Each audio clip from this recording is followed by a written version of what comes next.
সম্পর্কের মিষ্টি ম্যাজিক ভুলিয়ে দেয় দূরত্বের লেয়ার, ঠিক যেমন দুধ আর চকলেটে একাকার হয়ে ওঠা প্রাণ লেয়ার। প্রাণ লেয়ার, সম্পর্কের মিষ্টি ম্যাজিক।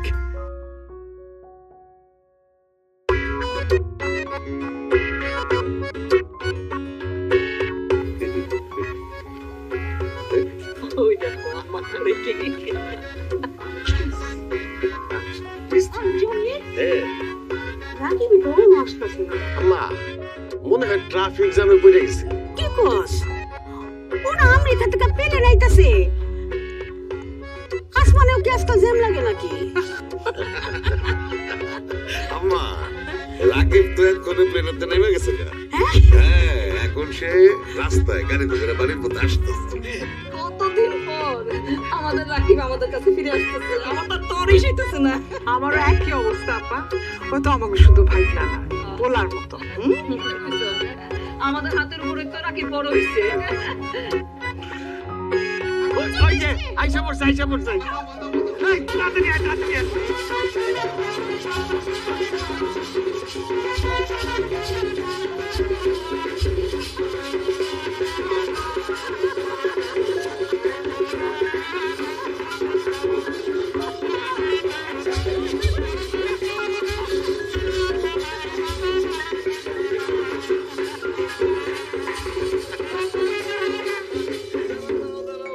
কি শুরু করলা তোমরা? ফুলের মালা ফুল দিয়ে এইভাবে বরণ করতেছো, মনে হইতেছে আমি রাজনীতিবিদ। নিজের তো ডোনাল্ড ট্রাম্প মনে হইতেছে। তাই তুমি প্রিন্সেস ডায়না। কিরে তোরা দুজনে এখন এই বাড়িতে কি করস? বিয়া শাদী করে বিদায় হ, বাড়ি খালি কর। বাড়িতে আসতে না আসতে আম করে বাড়ি থেকে তাড়ানোর চিন্তা ভাবনা না? নতুন বউ আসবো, ননদেরা জ্বালাইবো, এর জন্য এই ধান্দা শুরু করছো? শুনো, আমরা এত সহজে যাইতেছি না। তোমার বউরে জ্বালামো, তারপর বাড়ির তন বাইরো। হ্যাঁ, এখন এইসব পেঁচাল বাদ দিয়ে কি কি আনছো আমাদের জন্য এটা বাইর করো তো। আমি কিন্তু আমার বান্ধবীদের বলে রাখছি, নেক্সট ক্লাসে আমি বিদেশি পারফিউম মাইখা যাবো। পারফিউম আনছো না? আনছি সবকিছুই আনছি। স্নো পাউডার থেকে শুরু করে মাস্কারা পর্যন্ত যা আছে সব নিয়ে আসছি। তোরা দুইটা তো পেতনির মতো দেখতে, দুইটাকে সাজানোর জন্য পুরো পার্লার নিয়ে আসছি।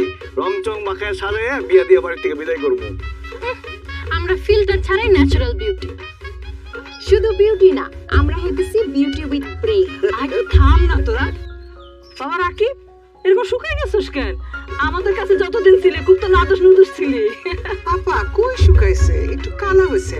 আগে কত ফর্সা ছিল না রাকিব? না কালো ঠিক হয় নাই, ঘাম মুখে ঘামটা মুছাই দিলে আবার ফর্সা হয়ে যাবে। কিন্তু বাপ একটা ছাতা নিয়ে আসবার মাথার উপর ধরো না।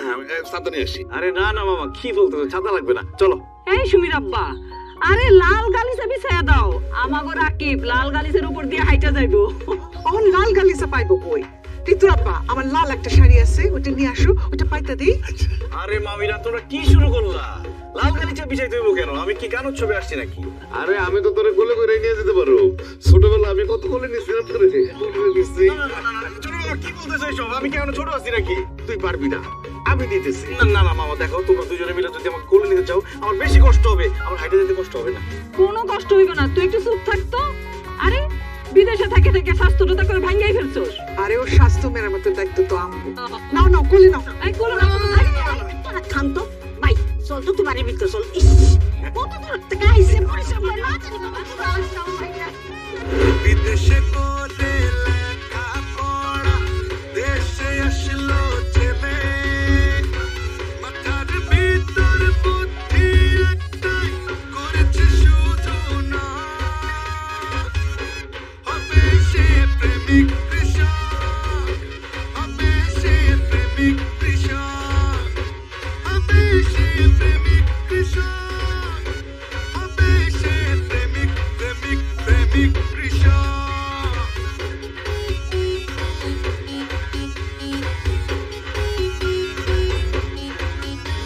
এই সুমি, আয় আয়। এই যে গরম এটা নে, এটা তোর বড় মামা বাইচা আনছে তোর জন্য।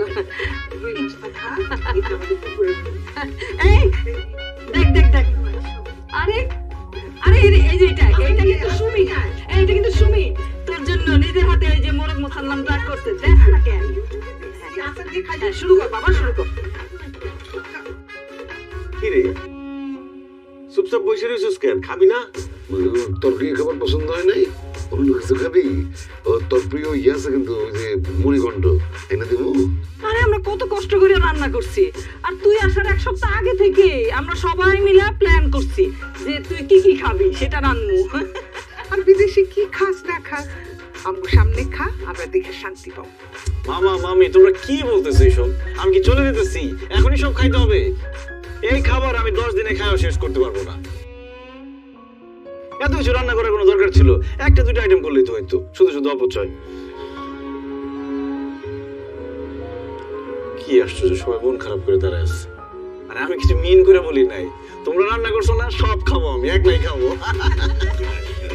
মাছ দিয়ে শুরু করি, কি বলো আমি?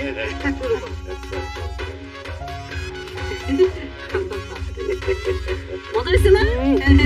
তোর বড় মামা, তোর বড় মামা বড় দেখে কিনছে তোর জন্য। ছোট মামা তো বড়টাই কিনছে, ছোটরা কিনে নেয়। এই যে খাবি না? এটা কোন দিক দিয়ে শুরু করবো এটাই বুঝতেছি না।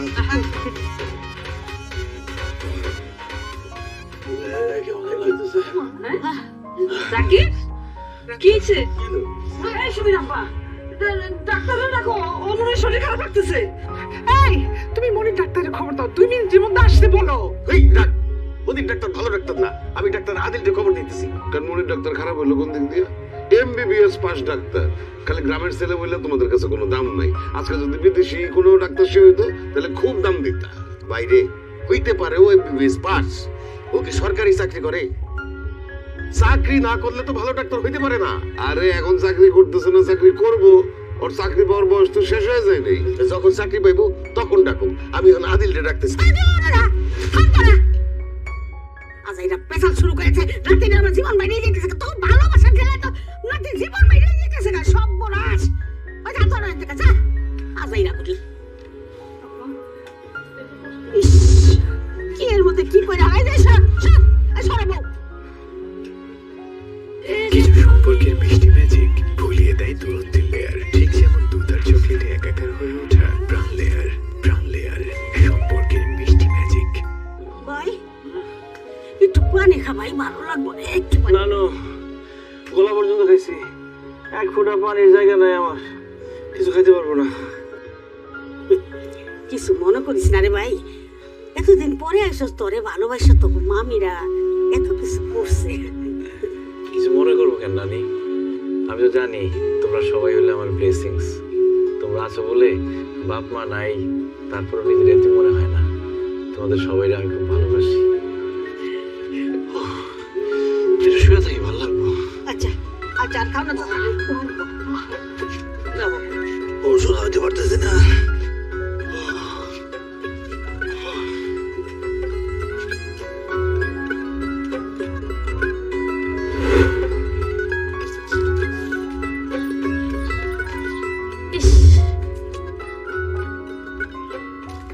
আহা পা একটাও তো পড়তেছে না।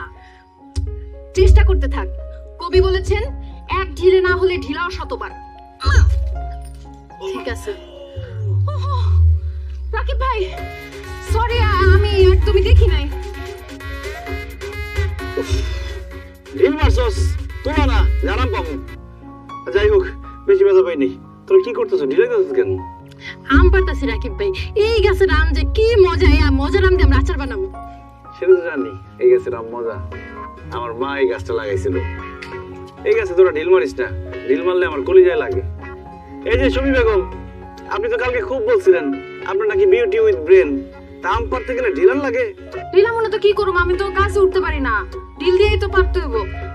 তুমি গাছে উঠতে পারো, তাহলে তুমি উঠতে পারো, তোমার আচারের ভাগ দিব না। বুদ্ধি থাকলে গাছ বাম লাগে না। চলো জানতো, একটা মই সামনে দাঁড়ায় আছে, এটা দিয়ে তো আম পারা যায়। ও তাই তো। কেন আমি আনতেছি।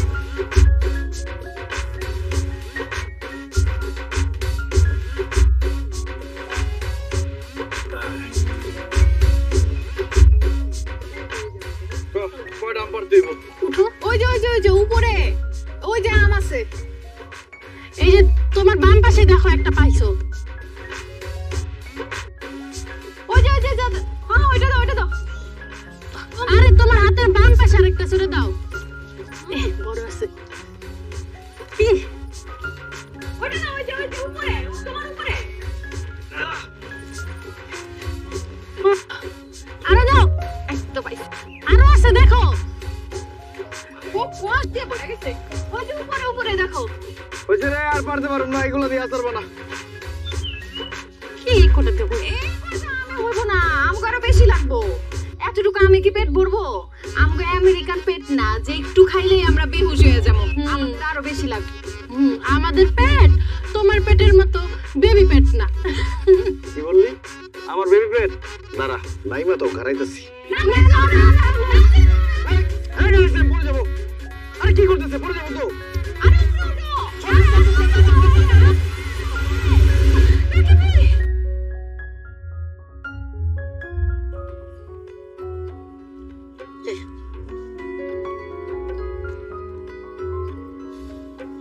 এসে বেশি ব্যথা পাইনি। বেশি লাগে? এই সাইডে কম ব্যথা পাইছি, ব্যথা তো বেশি এই সাইডে। আচ্ছা দিন দিয়ে লই তোরা দুইটা শয়তানে মিললা আমার নাতিটার মাইরা ফেলাই তুলেছিলি।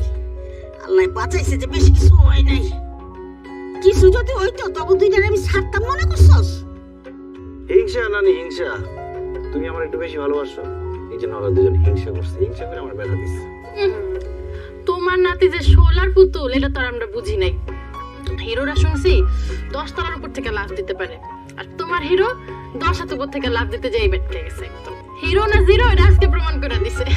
মাথা মোটা কথাকার, লাভ দেওয়ার ধাক্কা দিয়ে ফালানো এক কথা, তোর আমার ধাক্কা দিয়ে ফালাইছিস।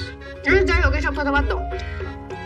দাদি এখন আমের ভর্তা খাইতে খাইতে তোমার মুখে ভূতের গল্প শুনো। কও। ভূতের গল্প মজাই হইব। এই না না না না, ভূতের গল্প শুনবো না। নানু তুমি রাজা রানীর গল্প শোনাও। কেন মিস্টার রাতুল মাহমুদ রাকিব, আপনি কি ভূত ভয় পান? এত বড় পোলা বলে ভূতের ভয় পায়। আমি কি বলছি আমি ভূত ভয় পাই? আমি আমেরিকাতে থাকতে প্রত্যেকদিন একটা করে ভূতের মুভি দেখতাম। প্রত্যেক দিন ভূতের মুভি দেখতা, প্রতি রাতে তার দেখতা না, আর ভূতের মুভি রাতেই দেখতে হয়। ভিতর টিম একটা। আর তোরা থাম তো। বাইরে আমার ছোটবেলাতে ভূত পেতে একটু ডরাই, তখন দাদা জানো আমি ভূতেরই ডরাইতো। কি বলো? নানা ভাই ভূত ভয় পাই তো। এরকমই ডরবো। কিন্তু নানু আমি এখন আর ভূত ভয় পাই না।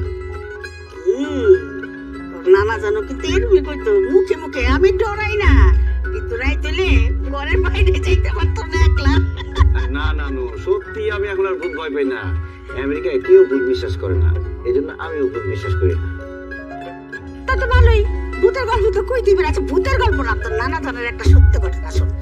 একদিন রাত্রিবেলা বাজার থেকে আইতাছিল, তার মনে আসছিল না যে সে আবার ডরায়, তাই তো যে বাড়ির ওই যে আমগো ওই বেড়ার কাছে যে আম গাছটা বড়, এটা অনেক জাকা তো আটকা মাটকা তার ওই পর্যন্ত আইয়া হঠাৎ করে মনে হইছে, তাই তো আমি তো ডরাই।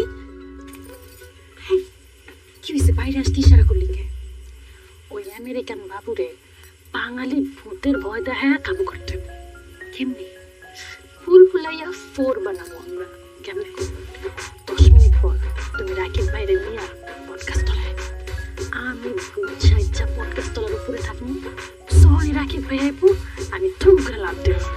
তখন দেখবা এমন ভয় পাইবো হে না কয় যে আমার ভূত ভয় পায় না, ভূত ভয় পায় না কি পায় না একদম হাতের মতো প্রমাণ করে। অনেক মজা আইবো, অনেক মজা আইবো। কিন্তু দাদি যদি আমার মধ্যে বকে, আরে পরেরটা দেখা যাবে, ডর তো দেখা যাবে। তার মধ্যে দেখতাছে কি জানি একটা ছায়া লড়তাছে বাস ওইখান থেকে এই যে কি আওয়াজ করছে সেটা আমি জানি না। আরে আমি ঘরে তো নিকে না জানি কি করতেছে, হারিকেন বাইরে ভিতর নাড়ারে ব্যাটকাইয়া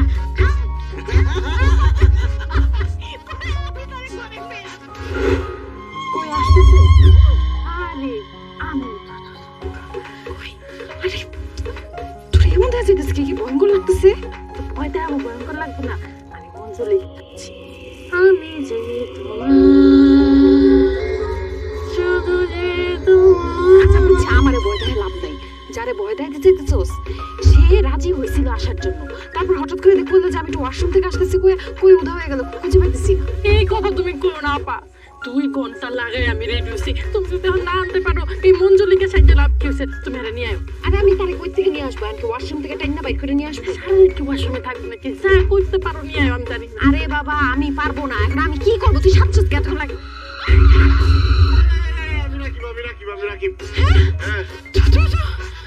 ও তুমি তো রাকিব। হ্যাঁ ঋতু, ঋতু দোকান আছে। ঋতু রাকিব ভাই বুঝছে যে রাকিব ভাই, এই যে রাকিব ভাই। মা তুমি এগুলো খুলো। কেন আমারে ভয় দেখানোর জন্য দুজনে বুদ্ধি করছো? তখন আমি সব শুনে বলেছি, এখন ভয় পেতে কেমন লাগে? এত বড় সাহস! হ্যাঁ ঋতু, এগুলো খুলে আসো যাও। ঋতু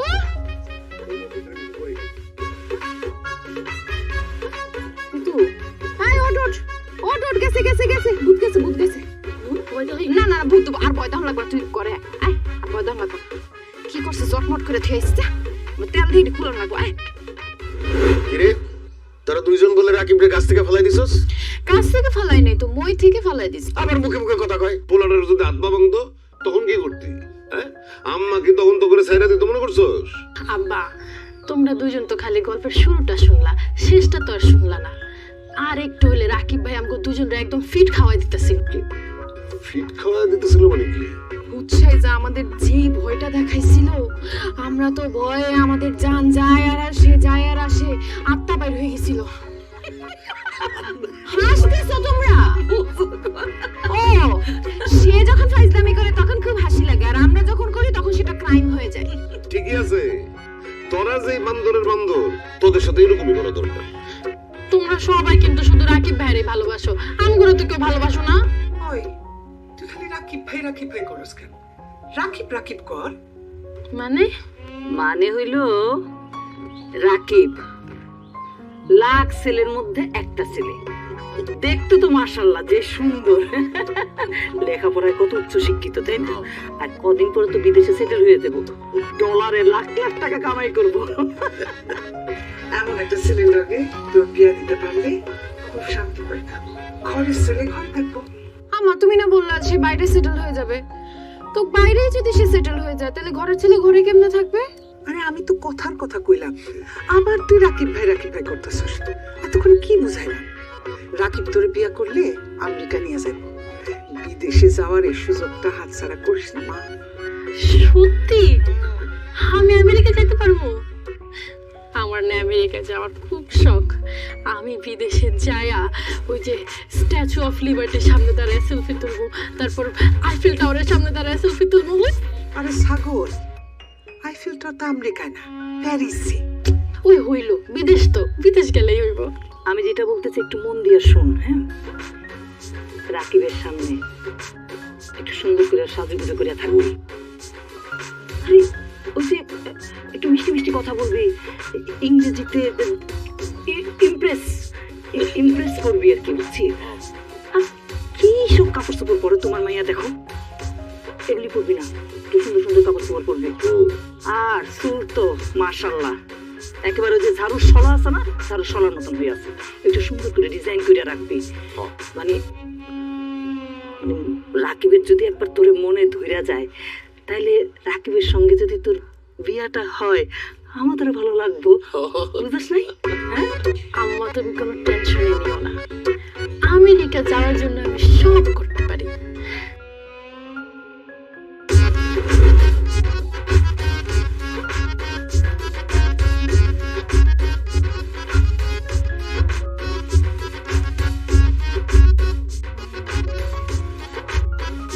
কি রাকিব, চোখ কি ছানা বড় হয়ে গেল? কি ভাবতেছো মনে মনে? এই বাংলাদেশে আমেরিকান পরিটা কোত্থেকে আসলো না? কেমন লাগতেছে আমার গল্প? এই ঋতু, এটা কি পড়ছো? তোর কি মাথা মধ্যে খারাপ হয়ে গেছে? কেন ওয়েস্টার্ন পড়ছি, আমেরিকার মাইয়ারা যেগুলো পরে।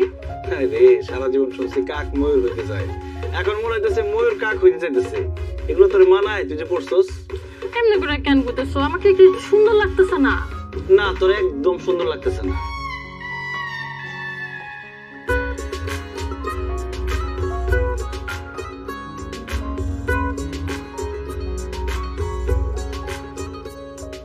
এই দেখ, সুন্দর লাগতেছে সুমি রে। সুমি, তোর তো খুব সুন্দর লাগতেছে শাড়িতে। বাঙালি নারী যে শাড়ি দিয়ে সুন্দর লাগে প্রমাণ পাইতেছে এখন। তো কই যেতেছস? কলেজে কোনো সাংস্কৃতিক প্রোগ্রাম আছে নাকি? না রাকিব, আমি তো সবসময় শাড়ি পরতেই ভালোবাসি। ওইসব ওয়েস্টার্ন ড্রেস আমার আবার ভালো লাগে না। আর এখন যত আয়োজন সব তো তোমারে ঘিরাই। তোর মানে কি আমার জন্য শাড়ি পরছস তুই? ঠিক আছে, আমি খুশি হয়েছি। এই শাড়ির সাথে একটা স্বর্ণের চেন মানাইবো তোরে। আমি তোর একটা স্বর্ণের চেন গিফট করবো। সব কই সব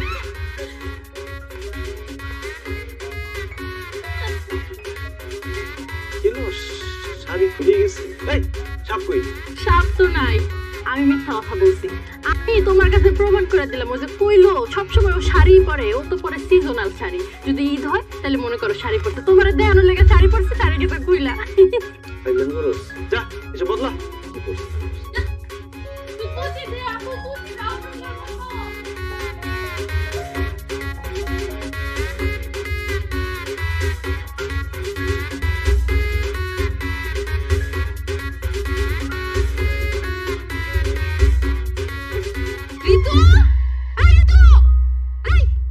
কি আমার নতুন জুতা পরে তুই খেতে গেছিলি? গেছিলাম। কতবার কইছি আমার জামা জুতায় হাত দিবি না। হ্যাঁ, কথা কি কানে যায় না? বারবার করে কইতে হয়। তোর বাপ মা জানে তুই যেমন শিয়ান হইছস, অসভ্য বেয়াদব কোথাকার। আপা, তুমি আমার উপর রাগে আসো ঠিক আছে, আমি মানলাম। তুমি আমারে বকতাছো তাও ঠিক আছে, কিন্তু তুমি আমগো দুজনের ঝগড়ার ভিতর আমার বাপ মারে টানতাছো কেন? তোর বাপ মারে টানতে হইব না? তোর বাপ মার জানতে হইব তো যে তুই কি পরিমাণ বেয়াদব আর খারাপ হইছস। কি সব জামা কাপড় পরে তুই গ্রামে গ্রামে ঘুরে বেড়াস, আমি জানি না মনে করছস? হ্যাঁ, তুই তো ভুইয়া বাড়ির বংশের নাম নষ্ট করতেছস। আমি নষ্ট করতেছি? নাম নষ্ট করতেছো তুমি। তুমি যে নিজের আপন কাজিনের পটারের লেগা শাড়ি চুরি করে রাস্তা রাস্তা ঘুরে বেড়াইতেছো, আমি জানি না মনে করছো? ঋতু, তুই সীমা অতিক্রম করতেছস। আমি না, তুমি তোমার সীমা অতিক্রম করছো। ঠিক আছে, তোমার সীমা দেখো। কি হইছে কি? হ্যাঁ, নেচে করতাছস? হ্যাঁ, বাড়িতে রাখি পাইছে না? তুমি সেই ঝগড়া নাকি শুনে কি মনে করছিস? এই না না, কি হইছে? বাইরে থেকে চিল্লাচিল্লি শুনলাম। না ভাই, তেমন কিছু না। ওই তুই সকাল সকাল করতে এলি? কৃষি অফিসে গেছিলাম। কৃষি অফিসে গেছিলি কে? ও ছোট মামা, বড় মামা তোমরা আসছো, ভালো হইছে। আমি তো বিদেশে আসলে কৃষির উপর পড়াশোনা করছি। তোমরা কষ্ট করে আমার বিদেশে পাঠাইছো, পড়াশোনা করাইছো, এখন কষ্টে একটা রিটার্ন দিতে হবে না? এইটা তুই কি কইলি বাবা রাকি? হ্যাঁ, আমরা কি কোনো কিছু পাওয়ার আশায় তোরে বিদেশে পাঠাইছি? আরে না না, আমি সেটা বলি নাই। এই যে তোমরা টাকা পয়সা খরচ করে আমার পড়াইছো, আমি কি বিদেশে ঠিক মতো পড়াশোনা করছি নাকি লেখাপড়ায় ফাঁকি দিছি এটা তো তোমরা জানো না। আমি আমার যোগ্যতা প্রমাণ করতে চাই। তোর যোগ্যতা আবার প্রমাণ করতে হবে কি? আমরা তো ভালো করেই জানি তোর যোগ্যতা কি। তোর যোগ্যতা নিয়ে তো আমাদের কোনো সন্দেহ নাই রাকি। সেটা আমি জানি বড় মামা, তোমরা আমার অনেক বিশ্বাস করো, অনেক ভালোবাসো। এই জন্যই তো সকাল সকাল কৃষি অফিসে চলে গেছিলাম। কৃষি অফিসারের সাথে কথা বললাম যে এই গ্রামে কি চাষবাস করলে, কোনটা করলে ভালো হবে, কোনটা করলে ফলন বেশি হবে, সেটা একটা পরামর্শ করে আসলাম। চাষবাস? তুই কি চাষবাস করবি নাকি? হ্যাঁ, কি বলে? বড় মামি, আমি কিন্তু সিরিয়াসলি বলছি, এই গ্রামে আমি চাষাবাদ করতে চাই। কি বলো বাবা, তুমি কি চাষাবাদ করবা কেন? আমি তো জানি তুমি আমেরিকাতে সেটেল করবা। কি বলেন ছোট মামি? আমি কবে বললাম যে আমি আমেরিকায় সেটেল হব? আমি এই কয়টা বছর এত দূরে ছিলাম, পরিবার থেকে দূরে ছিলাম, আমি আর দূরে থাকতে চাই না। এই জন্য ওই দেশে আমি যে জ্ঞান অর্জন করছি সেটা আমি এই দেশে অ্যাপ্লাই করব। আমি কৃষিকাজই করতে চাই। কৃষি কাজ? এটা তুই কি উল্টাপাল্টা কথা বলতেছিস রাকি? হ্যাঁ, এটা তো একটা আত্মঘাতী সিদ্ধান্ত। কেন মামা? কৃষিকাজ তো অনেক ভালো কাজ, অনেক সম্মানের কাজ। আমরা যদি একটা মুরগির ফার্ম দেই, একটা গরুর ফার্ম দেই, যদি মাছ চাষ করি, তাহলে আমাদের ব্যবসা হবে, গ্রামের ছেলেদের একটা কর্মসংস্থানের ব্যবস্থা হবে। এইসব চিন্তা বাদ দে তো রাকি। এইগুলার কোনো ভবিষ্যৎ নাই। তোর সামনে কত বড় উজ্জ্বল ভবিষ্যৎ। তুই আমেরিকা যা, গিয়া বড় চাকরি করবি, বাস। আমরা কিছুতেই চাই না তুই এই গ্রামে পয়সা মর। হ্যাঁ, আমি কিন্তু বড় ভাইয়ের সাথে একমত। মানে এইখানে বসে তোর তো চাষবাস করার কোনো দরকার নাই। হ্যাঁ, আর ব্যবসা করতে কত টাকা লাগে না? এত পুঁজি পাবি কই তুই? বড় মামা, আমি তো কিছু টাকা নিয়েই আসছি। ছোট করে শুরু করি, আর সামনে যদি আরো কিছু টাকা লাগে, আমার মায়ের ভাগের যে জমিটা আছে সেটা বিক্রি করে দিব।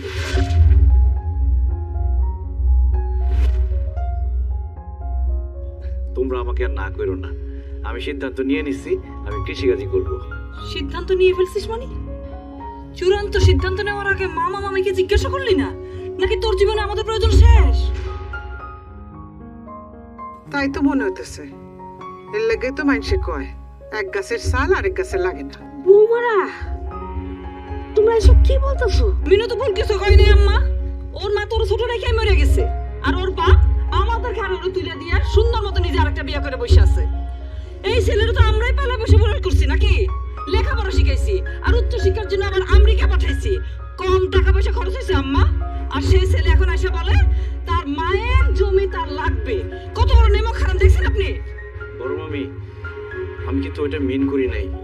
আমি শুধু তোমাদের সাথে থাকতে চাইছি। এই বাড়িতে থেকে কোনো চাষাবাদ হবে না। যদি কিছু এসব করতে চাও এই বাড়ি থেকে বাইরে গিয়ে করো। এখান আয়।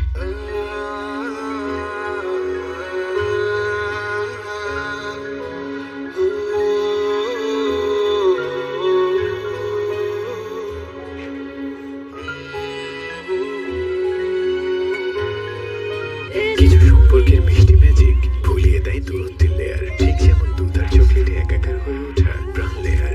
প্রাণ লেয়ার, সম্পর্কের মিষ্টি ম্যাজিক।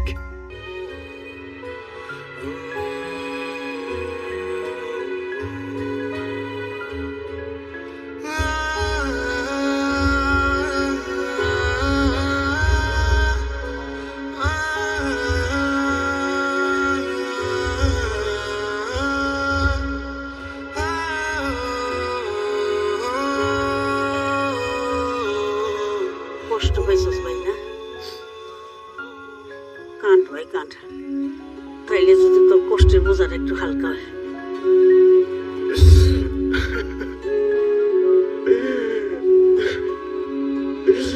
নানু, আমি মামা মামিকে কত ভালোবাসি। আমি না একটা ভুল করে বলেছি, তাদের মনে কষ্ট দিচ্ছি। তারা আমার সাথে এরকম ব্যবহার করলো, এক নিমিষে আমার এরকম দূরে সরাই দিল, পর করে বানাইলো। আমার এই কথা না বলে যদি আমার দিনে চর মারতো তাহলে তো কষ্ট পাইতাম না নানু। থাক ভাই, তোর নানি তখনও বাইসা আছে। তুই এত বাইকা করিস না। তোর নানা আমারে কিছু জায়গা লেখা দিয়ে গেছে, যাতে বুড়া বয়সে আমি কারো মুখাপুক্ষি হয়ে না থাকি। আমি সেই জমিটা তোর হাতে তুলে দেবো। তুই তো স্বপ্ন পূরণ করবি, অনেক বড় কৃষক হবি। তুই প্রমাণ করবি কৃষিকাজ একটা সম্মানজনক কাজ এই দেশে। তোর নানাও তো একসময় কৃষিকাজ করতো, সে কৃষিকাজ করে এগো সবাই বড় করছে। এই যে এত জায়গা সম্পত্তি দেখতেছো, সব সে কৃষিকাজ করে করছে। এখন হয়তো তারা সব ভুলে গেছে। কৃষিকাজটা ছোট কাজ মনে করে না ভাই, না, কৃষিকাজ ছোট কোনো কাজ না। তুই সেটা প্রমাণ করবি। সবাই কইব ওই যে আফজাল হোসেনের নাতি বিদেশে থাইকা লেখাপড়া কইরা দেশে এসে কৃষি কাজ করে, সে একজন সফল কৃষক। হ ভাই হ। কিন্তু নানু, মামা মামির দোয়া ছাড়া। শোন ভাই, সব বড় কাজেই বড় বাধা আসে, এটা প্রকৃতির নিয়ম। বড় কাজে যদি বড় বাধা না আসে তাহলে প্রমাণ হইব কি করে যে এটা একটা বড় কাজ? তুই সবকিছু ভুলে গিয়ে মন দিয়ে কাজ কর। এই বুড়ি তোর সাথে আছে ভাই। তুমি আমার জন্য দোয়া করো নানু। রাকিব ভাই, আমিও কিন্তু তোমার সাথে আছি।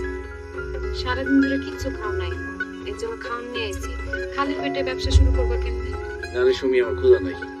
তুই খাওয়ান চাস কিনলি গা, ও ঘরে গিয়া খাইবো। না নানু, আমি আর ওই বাড়িতে যাবো না। যেদিন কৃষিকাজ করে সফল হইতে পারো সেদিন আমি মামা আর মামির সামনে গিয়ে দাঁড়াবো। তুই দোয়া করো। অবশ্যই দোয়া করি তোর লেগে, তুই একজন সফল কৃষক হো।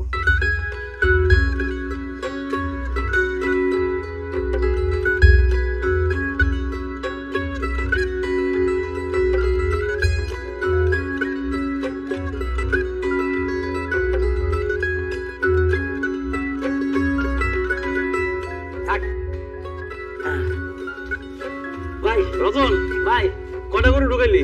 30টা ভাই। গুড, আগামী সপ্তাহে আরো 10টা আসবে।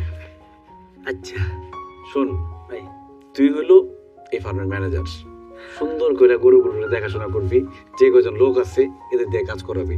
যদি লোক লাগে আরো নিয়োগ দেব, কিন্তু গরুদের যাতে কোনো অযত্ন না হয়। জীবন অযত্ন নিব না।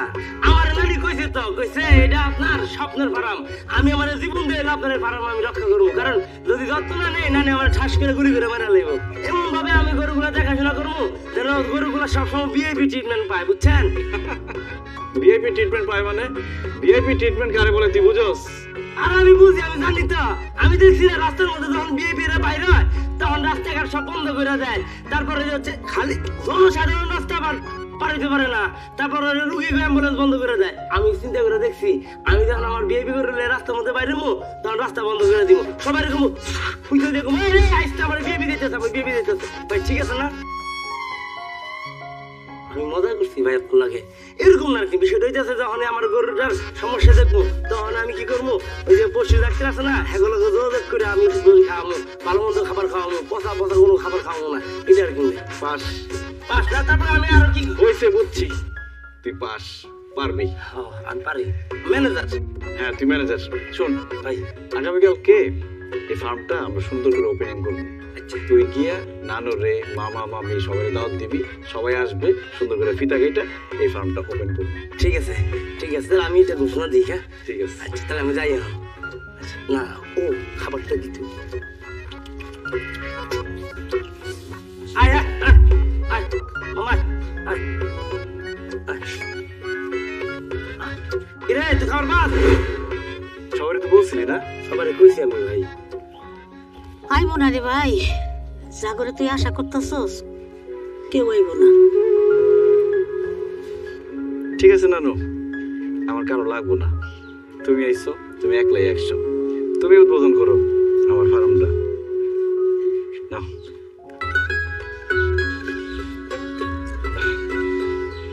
ধরো, বিসমিল্লাহ। বিসমিল্লাহ।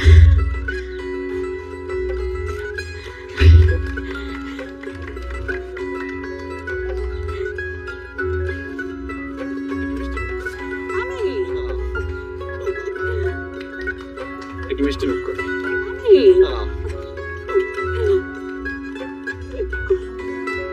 চল না খাবাই।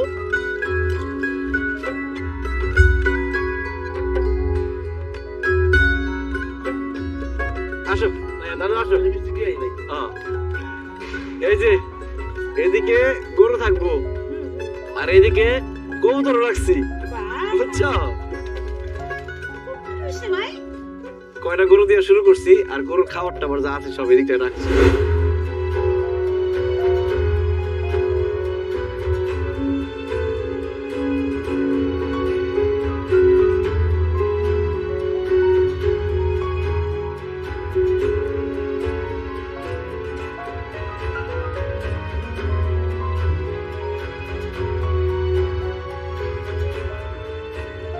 হাই হাই, এটা কি করতেছেন?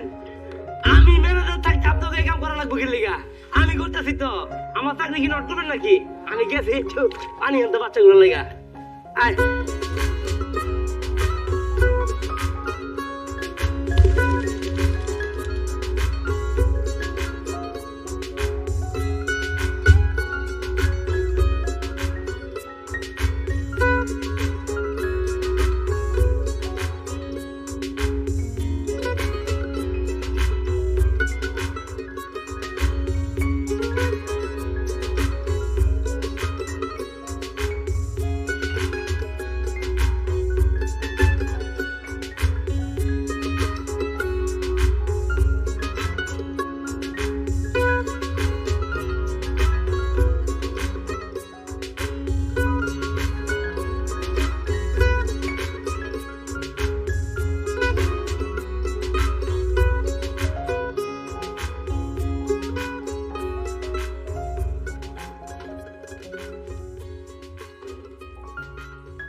কই গেছিলি তুই?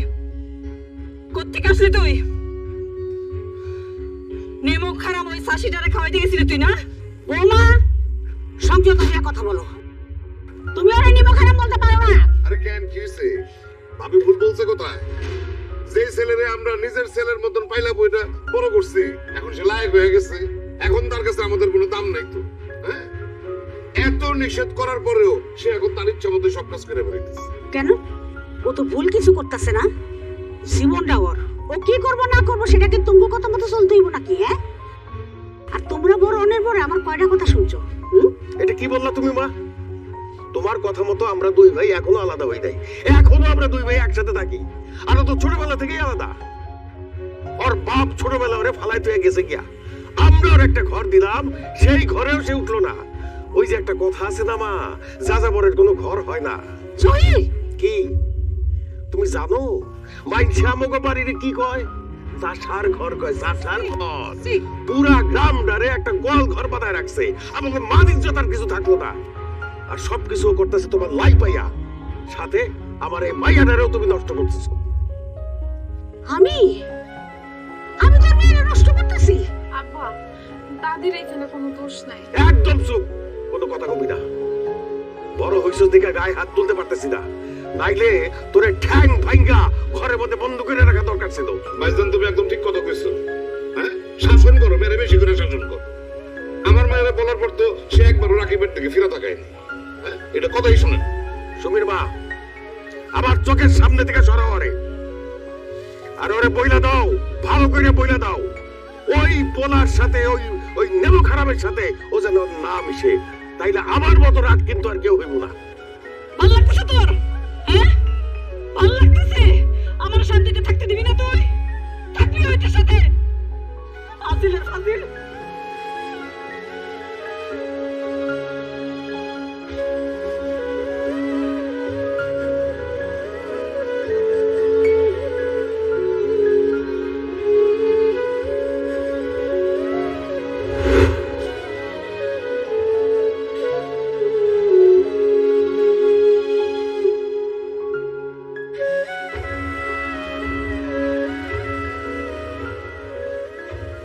সুমি, মন খারাপ?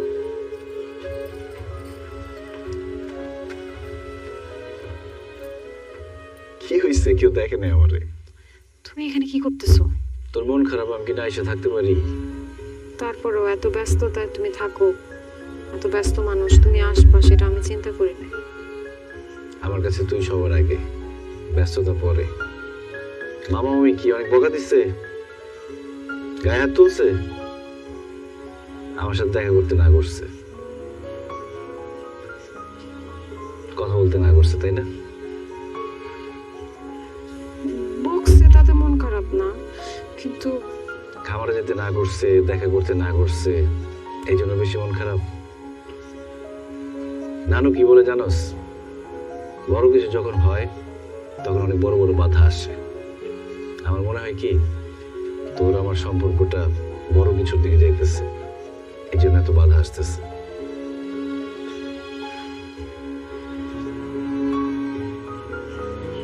হ্যালো, সোমবার দিন?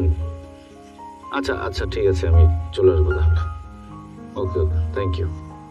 জি, আসসালামু আলাইকুম। সোমবারে কই যাইতে হইব তোমার? ওই ডিসি অফিস থেকে ফোন দিছিল, সোমবার দিন যাইতে বলছে। আমার নাকি সম্মাননা দিব, কৃষি খাতে অবদান রাখার জন্য আমার সেরা উদ্যোক্তা হিসেবে সম্মাননা দিব। তাই নাকি? এটা তো অনেক খুশির খবর। তুমি এরকম বেজার হয়ে কইতেছো কেন? খুশি তো। আরে বাবা, এত বড় একটা সংবাদ তুমি ঝড়মুখের মতো কইতেছো। আমার তো কি খুশি লাগতেছে, আমি সবাইকে কই আসি, দাদিরে কইছি, দাদি খুব খুশি হইব।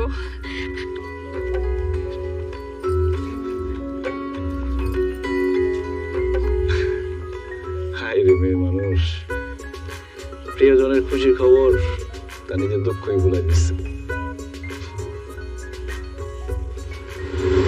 এবার পুরস্কার নিচ্ছেন সোহেল হাসান এবং সে পুরস্কার পেয়েছেন কৃষি খাতে অবদানের জন্য। ধন্যবাদ জানাচ্ছি সোহেল হাসানকে। ধন্যবাদ আপনাকে।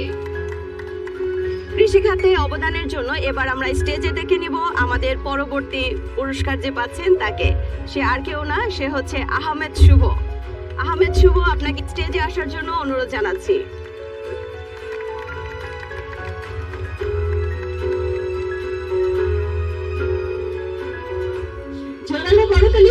শুভর জন্য। সর্বশেষ এবছরে শ্রেষ্ঠ নবীন উদ্যোক্তার পুরস্কার পেতে যাচ্ছেন আমাদের সকলের প্রিয় ব্যক্তি, এবং তিনি এক বিশেষ মানুষ। কেননা বিদেশের পড়াশোনা শেষ করে বিদেশের আরামায়েশের জীবন ত্যাগ করে নিজ গ্রামে এসে কৃষিকাজ শুরু করেছেন এবং সেখানে সে সাকসেসফুল। তো এরকম একজন ব্যক্তিকে আমরা স্টেজে আমন্ত্রণ জানাচ্ছি, আর সে আর কেউ নয়, আমাদের সকলের প্রিয় ব্যক্তি রাতুল মাহমুদ রাকিব। জোরালো করতালি হয়ে যাক আমাদের সকলের প্রিয় ব্যক্তি রাতুল মাহমুদ রাকিবের জন্য। যতক্ষণ সেই স্টেজে আসতে থাকবে হাততালি চলতেই থাকবে।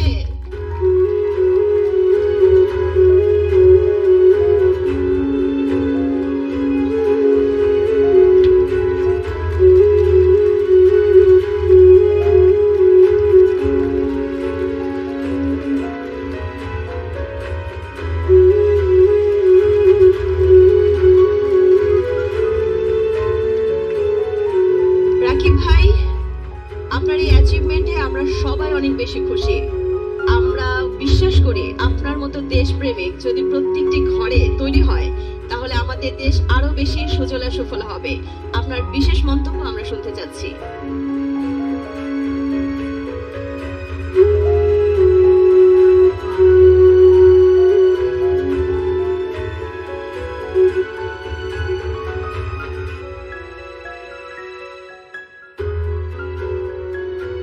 ধন্যবাদ আমাকে পুরস্কৃত করে অনুপ্রেরণা দেওয়ার জন্য। আমি মনে করি আমি একজন গর্বিত বাংলাদেশী, আমি একজন গর্বিত কৃষক। আমি কোনো ব্যতিক্রমী উদাহরণ হতে চাই না। আমি চাই দেশের বাইরে যারা পড়াশোনা করতে গিয়েছেন তারা যাতে লেখাপড়া শেষ করে অর্জিত জ্ঞান দিয়ে আমাদের দেশের সেবা করে, তাহলে আমাদের দেশ এগিয়ে যাবে, আমরা সবাই এগিয়ে যাব, বাংলাদেশ আর পিছিয়ে থাকবে না। আমার পথ চলা কেবল শুরু হয়েছে, সামনে আরো অনেক দূর যেতে হবে। আজকে আমি যতটুকু এগিয়েছি তার অবদান আমার পরিবারের, আমার বড় মামা মামি, ছোট মামা ছোট মামি, সবার তাদের ত্যাগ, ভালোবাসা, স্নেহ সব কিছুর বিনিময়ে আজকে আমি এখানে এসেছি। আর সবচেয়ে বড় অবদান হচ্ছে আমার নানু। আমার নানু এখনো আমাকে বট গাছের মতো ছায়া দিয়ে রাখেন। তাদের জন্যই আজকে আমি এখানে আছি। আজকে আমি আমার এই সম্মান, আমার পুরস্কার আমি আমার নানুকে উৎসর্গ করছি। ধন্যবাদ। জোরালো করতালি হয়ে যাক আমাদের নবীন এই উদ্যোক্তার জন্য। এবার আমরা ডেকে নিচ্ছি আমাদের শ্রেষ্ঠ পুরস্কার পাচ্ছেন যে সে হচ্ছে একজন মহিলা। কেননা মামা মামি, তোমরা আমাকে মাফ করে দিও, আমি নিজের অজান্তে তোমাদের মনে কষ্ট দিয়ে ফেলছি। কষ্ট বাবা, তুই আমাকে কাছে মাপ চাস কেন? মাপ তো আমরা রে বাবা। সিসি মামা কি বলতেছো তুমি? আমরা স্বার্থপরের মতো তোর সাথে অনেক খারাপ আচরণ করছি। তোর মনের মহৎ উদ্দেশ্য আমরা বুঝতেই চাই নাই, খালি নিজে গোটাই বুঝছি। তুই একটা সোনার টুকরা ছেলে রে বাবা, আমাকে তুই মাফ করে দিস। না মামা, এই কথা বলে আমার ছোট করো না। তোমরা আমার অভিভাবক। আজকে আমার যে অর্জন সবকিছুর মূলে তো তোমরাই, তাই না? আমার মাফ করে দাও। আমি তোমাদের ছেলে আর দূরে থাকতে চাই না, দূরে থাকতে অনেক কষ্ট হয়।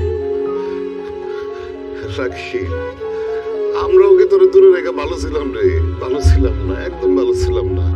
আমরা শুধু একটা ইগোর উপরে ভর কইরা কোন রকম পয়সা ছিলাম, কিন্তু একদম ভালো ছিলাম না। আম্মা, আম্মা তুমি আমাকে মাফ করে দিও, মাফ করে দিও আম্মা। এমন একটা দৃশ্য দেখার লেগে আমি বাচ্চা ছিলাম রে। কি দৃশ্য মা? তখন নিজেকে মরতে গেল ফলাই দিয়া তোমার মিলামিশা থাক। আম্মা, আমার ঘরে আপনি মাফ করে দেন। অনেক বিয়াদবি করছি আম্মা, আর কোনোদিন কিছু করবো না। দূর বৌমা, এইসব ভুলে যাও তো। একসাথে থাকতে গেলে একটু একটু এরকম হয়। এখন চলো চলো বাসায় চলো, অনেক আয়োজন বাকি। কিসের আয়োজন মা? রাকিব আর সুমির বিয়ার আয়োজন। আরে কিসের আয়োজন?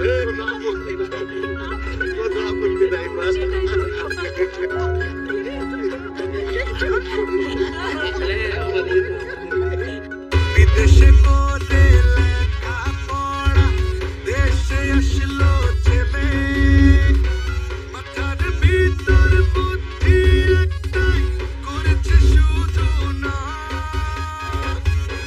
হবে সে প্রেমিক কৃষক হবে সে প্রেমিক কৃষক হবে সে প্রেমিক কৃষক হবে সে প্রেমিক প্রেমিক প্রেমিক কৃষক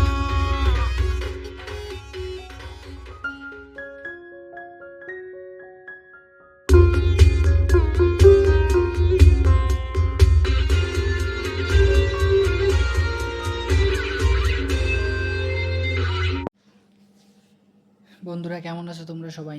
আমি রয়েছি সোজাই তোমাদের সাথে। তোমরা দেখছো আমার ফেসবুক পেজ ফিল্ম ম্যাক্স।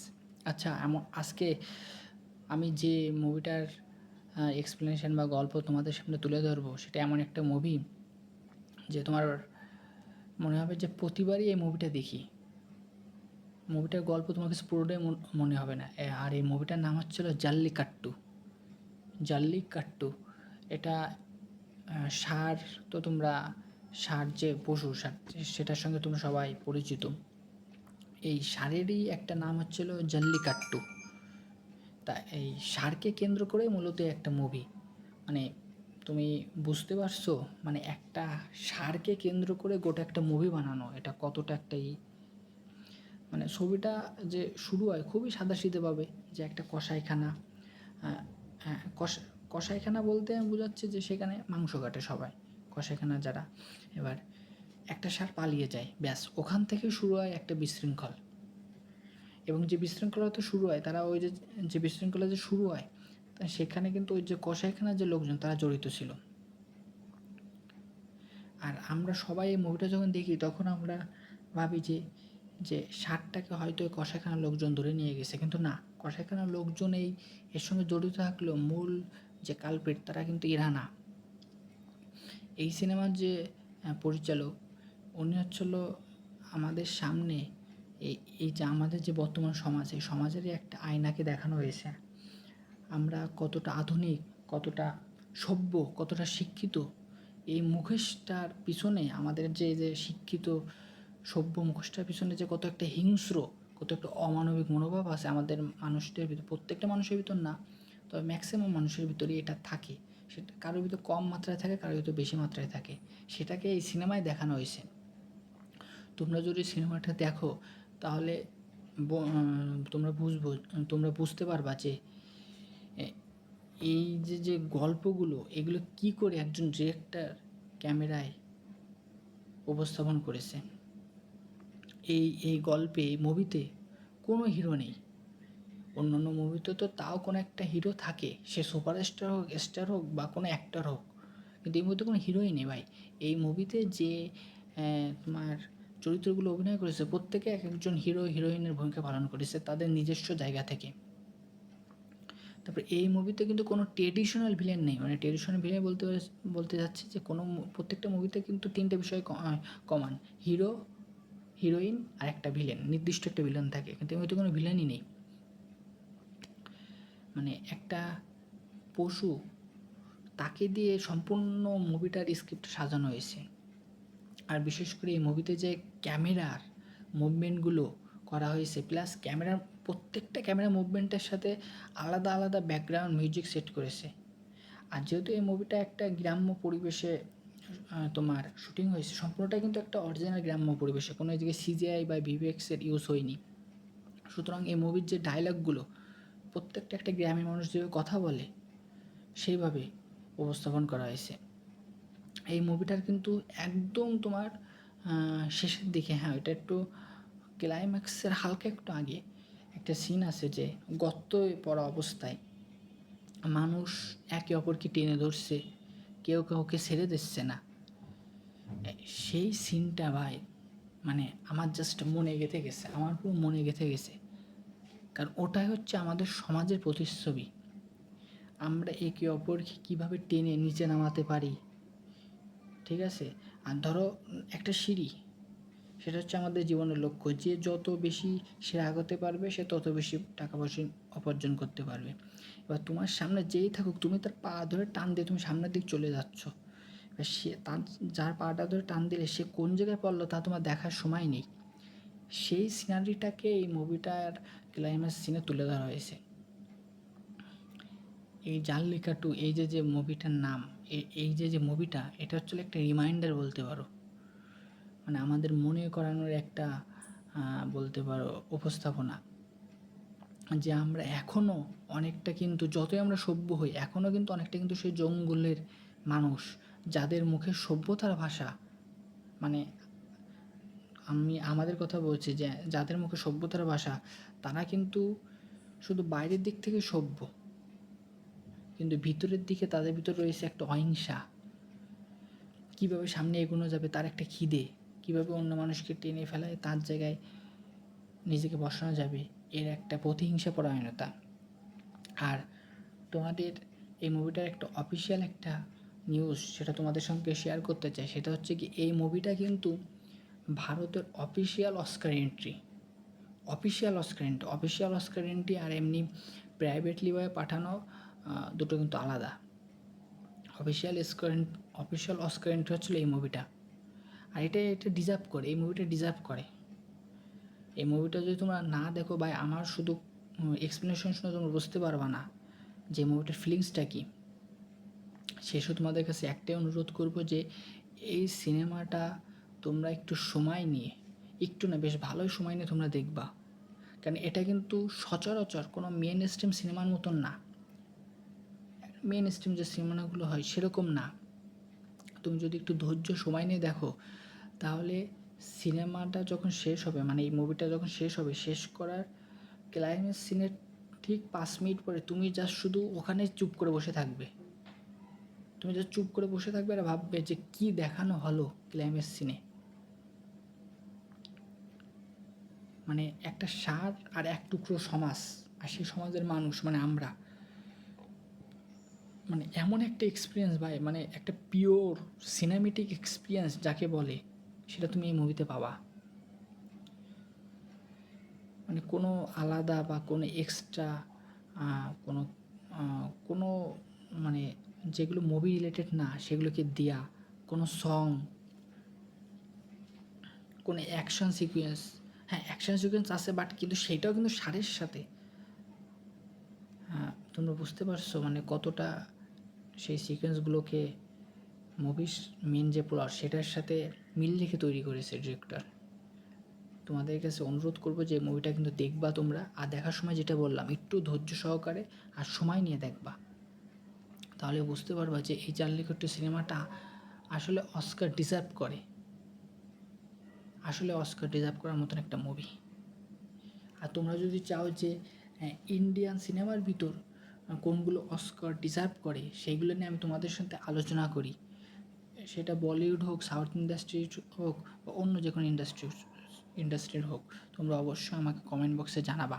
আমি তাহলে সেই নিয়ে তোমাদের সঙ্গে পরবর্তীতে ভিডিও করব। তাহলে আজকে এই পর্যন্তই, তোমরা ভালো থেকো।